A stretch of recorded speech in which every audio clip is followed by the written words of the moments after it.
think our participation here is really linked to the issue of environmental justice, and we see climate change as a part of that larger agenda. And for us,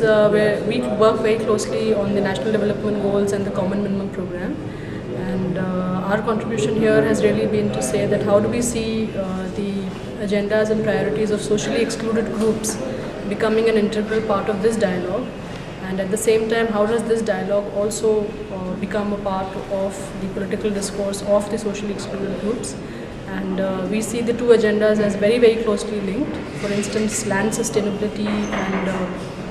agricultural sustainability is something which is core to the livelihoods and survival of farmers. Also biodiversity and natural resources are something that's core to the issues of the rural and the tribal poor. And also women and children stand to be the most affected by disease and deprivations. So our agenda here really is that, if you're looking at different groups that are working on the issue of environmental justice and climate change from a technical, social, political perspective, how do we come together and continue this dialogue in our work,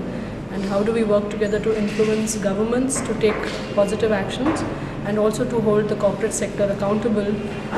for environmental justice and climate change. Okay, so I think there have been several important steps that have been taken through the National Common Minimum Program, including the Forest Rights Act, which for the first time recognizes the indivisible relationship between tribal communities and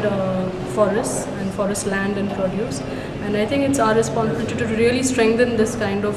synergy and mutual relationship that indigenous communities have, and particularly socially marginalized and poor communities have with the environment,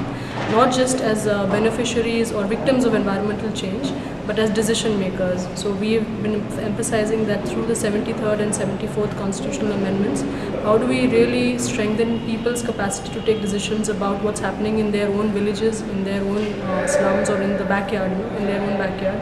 and that any decision that influences land, natural resources, or the livelihoods of people in a particular region, the people who live there, particularly the women, children, and the people from marginalized groups, must have a strong say in the policies and programs implemented on the ground.